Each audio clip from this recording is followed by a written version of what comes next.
اعوذ باللہ من الشیطان الرجیم بسم اللہ الرحمن الرحیم لن یستنکف المسیح ان یکون عبدا للہ ولا الملائکۃ المقربون ومن یستنکف عن عبادتہ ویستکبر فسیحشرهم الیہ جمیعا۔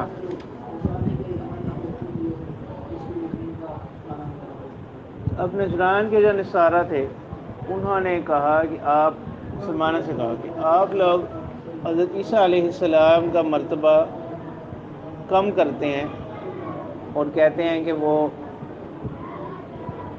اللہ کے بندے ہیں۔ اس پر یہ آیت نازل ہوئی۔ اللہ تعالیٰ فرماتے ہیں لن یستنکف المسیح، نہیں کوئی عار محسوس کرتے۔ عار کا معنی نہیں کوئی برا محسوس کرنا، شرمندگی محسوس کرنا، یعنی نہیں کوئی عار سمجھتے المسیح عیسیٰ علیہ السلام ان یکون عبدا للہ، کہ وہ اللہ کے بندے ہوں، ولا الملائکۃ المقربون، اور نہ ہی مقرب فرشتے اس چیز میں کوئی عار محسوس کرتے ہیں۔ ومن یستنکف عن عبادتہ ویستکبر، اور جو کوئی یستنکف عن عبادتہ اللہ کی عبادت سے کیا عار محسوس کرے، ویستکبر اور تکبر کرے، فسیحشرهم الیہ جمیعا، تو اللہ تعالیٰ عنقریب ان لوگوں کو اپنی طرف کیا کرے، اکٹھا کرے، ان سب کو۔ فاما الذین آمنوا وعملوا الصالحات، اس وقت اللہ تعالیٰ فرمانے کہ جو لوگ ایمان لائے اور انہوں نے اچھے اعمال کیے، فیوفیہم اجورہم، تو اللہ تعالیٰ پورا دیں گے ان کو ان کے بدلے، ویزیدہم من فضل، اور اس پر اضافہ کریں گے اپنے فضل سے، اپنی رحمت سے۔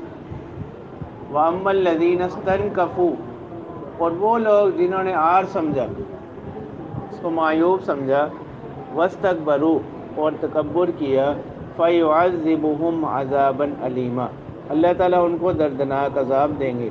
وَلَا يَجِدُونَ لَهُم مِّن دُونِ اللَّهِ وَلِيًّا وَلَا نَصِيرًا، اور وہ نہیں پائیں گے اپنے لیے اللہ کے مقابلے میں کوئی دوست، ولا نصیرہ، اور نہ ہی کوئی مددگار۔ یا ایھا الناس قد جاءکم برہان من ربکم، تو اب یہاں سے خطاب عام ہے تمام لوگوں کو۔ اللہ تعالیٰ فرما رہے ہیں کہ ہم نے اپنی دو نعمتیں تمہاری طرف بھیج دی ہیں، تو تم ان کی کیا کرو، اتباع کرو۔ یا ایھا الناس، اے لوگو، قد جاءکم برہان من ربکم، تحقیق آئی ہے تمہارے پاس دلیل تمہارے رب کی جانب سے۔ وَأَنزَلْنَا إِلَيْكُمْ نُورًا مُبِينًا، اور ہم نے اتارا ہے تمہاری طرف واضح نور۔ تو برہان سے مراد نبی اکرم صلی اللہ علیہ وسلم کی ذات، اور نور مبینہ سے مراد قرآن مجید۔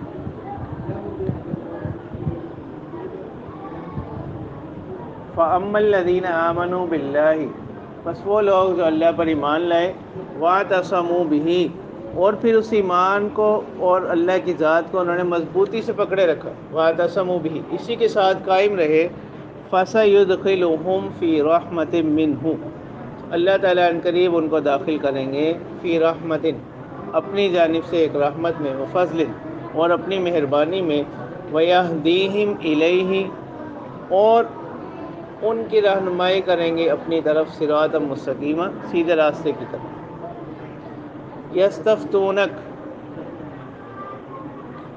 اب شروع صورت میں بھی میراث سے متعلق کچھ احکام تھے، اب یہاں بھی میراث سے متعلق ہی کچھ احکام بیان کیے جا رہے ہیں، تاکہ لوگ میراث کے احکام کو کیا نہ سمجھیں، یعنی ان کو کوئی رسمی بات نہ سمجھیں، کہ اس کے بارے میں وہ سنجیدہ نہ ہوں۔ تو اس کی اہمیت کی وجہ سے جیسے شروع صورت میں میراث کے احکام بیان کیے گئے تھے، اسی طرح یہاں پر بھی اللہ تعالیٰ کیا فرما رہے ہیں، آخر میں بھی میراث کے احکام بیان فرما رہے ہیں۔ تو شروع میں کلالہ سے متعلق میراث کی ایک صورت بیان ہوئی تھی، اور اس کی اب باقی صورتیں یہاں بیان ہو رہی ہیں۔ کلالہ کس کو کہتے ہیں؟ کلالہ کہتے ہیں ایسی میت جس کی اولاد نہ ہو، ایسی میت جس کی اولاد نہ ہو اور والد نہ ہو. ٹھیک ہے، تو یعنی ماں کا نہ ہونا یا ماں کا ہونا یہ کلالہ سے مانے نہیں. یعنی کلالہ ہونے کے لیے ضروری نہیں ہے کہ اس کی ماں بھی نہ ہو.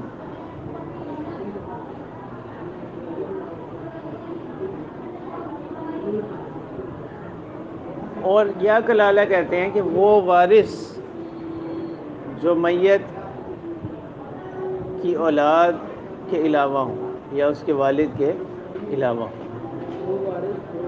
یعنی کلالہ کا تعلق میت کے ساتھ بھی ہے اور اس کے ورثاء کے ساتھ. یعنی اگر میت کی جانب سے ہو تو ایسی میت جس کے اولاد نہ ہو، جس کی اولاد نہ ہو، ٹھیک ہے، اور والدین نہ ہو. پھر بعض حضرات فرماتے ہیں کہ والدین میں سے یعنی ماں اگر ہو بھی تو پھر بھی وہ کلالہ ہی رہے. اور یا وہ وارث جو میت کے اصول و فروع کے علاوہ ٹھیک ہے، اولاد نہ ہو، والد نہ ہو. تو اللہ تعالیٰ تو یہاں پر اسی سے متعلق، اس کی بعض صورتوں سے متعلق احکام بیان کیے جا رہے ہیں. اللہ تعالیٰ فرما رہے ہیں یستفتونک، کہ وہ آپ سے سوال کرتے ہیں. تو اس میں بھی آپ صلی اللہ علیہ وسلم کے مقام بلند کی طرف اشارہ ہے، بلند مقام کی طرف، کہ لوگ اپنی رہنمائی کے لیے آپ کے پاس آتے ہیں. یستفتونک، وہ آپ سے سوال کرتے ہیں، فتویٰ طلب کرتے ہیں. قل اللہ یفتیکم فی الکلالہ، کہہ دیجئے کہ اللہ تعالیٰ تمہیں حکم دیتے ہیں کلالہ سے متعلق. وہ کیا ہے کہ ان امرؤ ہلک لیس لہ ولد، اگر کوئی ایسا شخص وفات پا جائے لیس لہ ولد، کہ جس کی کوئی اولاد نہ ہو، جس کی کوئی اولاد نہ ہو، وَلَهُ أُخْتٌ فَلَهَا نِصْفُ مَا تَرَكَ، اور اس کی بہن ہو، فَلَهَا نِصْفُ مَا تَرَكَ، تو کل ترکے کا جو نصف ہوگا وہ اس بہن کو مل جائے گا. وَهُوَ يَرِثُهَا إِن لَّمْ يَكُن لَّهَا وَلَدٌ، اور اگر میت کون ہو؟ عورت ہو. میت کون ہو؟ عورت ہو. وَهُوَ يَرِثُهَا، تو اس کا جو بھائی ہوگا وہ اس کا وارث ہو جائے گا. إِن لَّمْ يَكُن لَّهَا وَلَدٌ، اگر اس بہن کی کیا نہ ہو؟ کوئی اولاد نہ ہو. اگر اس بہن کی کیا نہ ہو؟ کوئی اولاد نہ ہو. فَإِن كَانَتْ اثْنَتَيْنِ، میت مرد ہو اور اس کی جو بہنیں ہیں وہ کیا ہوں؟ دو ہوں. فَلَهُمَا الثُّلُثَانِ مِمَّا تَرَكَ، تو جو کچھ اس نے چھوڑا اس کے 2/3 ان دو بہنوں کو مل جائے گا. وَإِن كَانُوا إِخْوَةً رِجَالًا وَنِسَاءً فَلِلذَّكَرِ مِثْلُ حَظِّ الْأُنثَيَيْنِ، اگر اس کے بہن بھائی کیا ہیں؟ مذکر مؤنث، دو سے زیادہ ہیں. فَلِلذَّكَرِ مِثْلُ حَظِّ الْأُنثَيَيْنِ، تو اب تقسیم اس اصول پر ہوگی کہ مذکر کا جو حصہ ہے وہ کس کے برابر ہوگا؟ دو مؤنثوں کے برابر. تو اس تعبیر میں اس طرح بھی اشارہ ہے عورتوں کی میراث کی اہمیت کی طرف. زمانہ جاہلیت میں تو وہ ان کو میراث کا مستحق ہی نہیں سمجھتے تھے. تو اللہ تعالیٰ نے جہاں میراث کے اصول بتلائے تو وہاں اس کو کیا بنا دیا؟ اصل اس کو قرار دے دیا. فَلِلذَّكَرِ مِثْلُ حَظِّ الْأُنثَيَيْنِ، مذکر کے لیے دو مؤنث کے برابر حصہ ہوگا. مذکر کے لیے کہ جتنا حصہ دو مؤنث کا ہوتا ہے اتنا حصہ ایک مذکر کا ہوگا. تو یوں نہیں کہا کہ مؤنث کا حصہ مذکر کا کیا ہوگا؟ نصف ہوگا. مؤنث کا حصہ مذکر کے نصف ہوگا، بلکہ اللہ تعالیٰ نے اصل کس کو بنایا؟ مؤنث کو اصل بنایا کہ مذکر کا حصہ دو مؤنث کے برابر ہو. تو اس کی اہمیت کو بتلانے کے لیے اللہ تعالیٰ فرما رہے ہیں یبین اللہ لکم، اللہ تعالیٰ یہ ساری صورتیں تمہارے سامنے بیان کرتے ہیں. ان یبین اللہ لکم ان تضلوا، کہ کہیں تم گمراہ نہ ہو جاؤ. واللہ بکل شیء علیم، اللہ تعالیٰ ہر چیز کے جاننے والے ہیں. تو اب آتے ہیں اس آیت کی تفسیر کی طرف۔ سورہ نساء آیت نمبر 12، اسی سورہ کی آیت نمبر 12 میں بھی اللہ تعالیٰ نے اسی سورہ سے متعلق کچھ احکام بیان کیے۔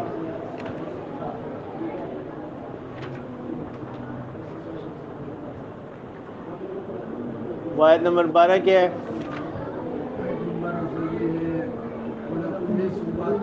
وَلَكُمْ نِصْفُ مَا تَرَكَ أَزْوَاجُكُمْ إِن لَّمْ يَكُن لَّهُنَّ وَلَدٌ۔ اسی میں آگے چل کر وَإِن كَانَ رَجُلٌ يُورَثُ كَلَالَةً أَوِ امْرَأَةٌ وَلَهُ أَخٌ أَوْ أُخْتٌ فَلِكُلِّ وَاحِدٍ مِّنْهُمَا السُّدُسُ۔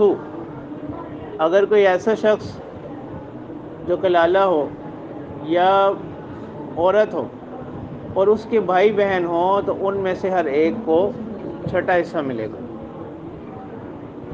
تو یہ میراث کی وراثت کے احکام ہے۔ یہ واحد صورت ایسی ہے جہاں مذکر اور مؤنث کا حصہ کیا ہے؟ برابر ہے۔ مذکر اور مؤنث دونوں کا حصہ برابر ہے۔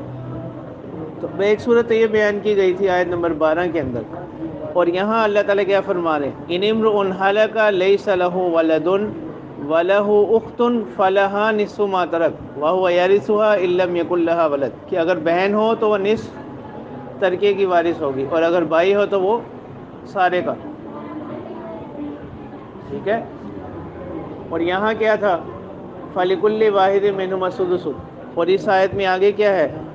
یہ جو آخری آیت ہے فَإِنْ كَانَتْ اثْنَتَيْنِ فَلَهُمَا الثُّلُثَانِ مِمَّا تَرَكَ، اور تیسری صورت کیا ہے؟ کہ اگر بہن بھائی دو سے زیادہ ہوں تو پھر کیا ہے؟ کس اصول پر تقسیم ہوگی؟ لِلذَّكَرِ مِثْلُ حَظِّ الْأُنثَيَيْنِ۔ تو وہاں پر جو حصہ بیان ہوا تھا نا آیت نمبر 12 میں، وہ اخیافی بھائی بہن کا تھا۔ عینی بہن بھائی وہ ہوتے ہیں کہ جن کے والدین ایک ہو، ماں بھی ایک وہی ہے اور باپ بھی وہی ہے، یہ کون سے بہن بھائی کہلاتے ہیں؟ ان کو کہتے ہیں عینی۔ اور ایسے بہن بھائی جن کی والدہ ایک ہو، والد یعنی ایک کسی اور والد سے یا دوسرا کسی اور والد سے، لیکن دونوں ماں میں کیا ہے؟ مشترک، ماں دونوں کی ایک ہے، ان کو کیا کہتے ہیں؟ اخیافی۔ اور اگر بہن بھائی ایسے ہوں جو باپ شریک ہو، جن کی مائیں اگرچہ مختلف ہوں لیکن والد ایک ہوں، اس قسم کے بہن بھائی کو کیا بولتے ہیں؟ اللاتی۔ تو آیت نمبر 12 میں جو حصہ بیان ہوا تھا وہ اخیافی بھائی بہن کا تھا، اور اس کی تائید حضرت سعد بن ابی وقاص رضی اللہ تعالیٰ عنہ کی قرأت سے ہوتی ہے۔ ان کی قرأت میں وَلَهُ أَخٌ أَوْ أُخْتٌ مِنَ الْأُمِّ کے لفظ سے۔ اب باقی رہ گئے دو بہن بھائی، عینی اور اللاتی، حقیقی بھائی بہن اور باپ شریک۔ ان کا حصہ جو ہے وہ اس آخری آیت میں بیان کیا گیا ہے۔ ایسے بہن بھائی جو ماں شریک ہوں ان کا حصہ آیت نمبر 12 میں بیان کیا گیا، اور باقی جو دو قسمیں بچی، عینی بھائی بہن اور اللاتی بھائی بہن، ان کا حصہ جو ہے وہ اس آخری آیت میں بیان کیا گیا۔ تو اب یہاں سے جو حصہ بیان کیا جا رہا ہے یہ کون سے بھائی بہن کا ہے؟ اللاتی اور عینی، حقیقی اور اللاتی۔ حضرت ابوبکر صدیق رضی اللہ تعالیٰ عنہ کا ایک طویل خطبہ ہے میراث سے متعلق، اس میں اس آیت کے بارے میں وہ یہی فرماتے ہیں کہ جس آیت پر اللہ تعالیٰ نے سورہ نساء کو ختم فرمایا وہ کس کے بارے میں ہے؟ حقیقی اور اللاتی بھائی بہن کے بارے میں۔ حضرت ابوبکر صدیق رضی اللہ تعالیٰ عنہ اس خطبے میں ہی ارشاد فرماتے ہیں کہ جس آیت پر اللہ تعالیٰ نے سورہ نساء کو ختم فرمایا وہ حقیقی اور اللاتی بھائی بہن کے بارے میں ہے، اور ان کی یہاں پر 3 صورتیں بیان کی گئیں۔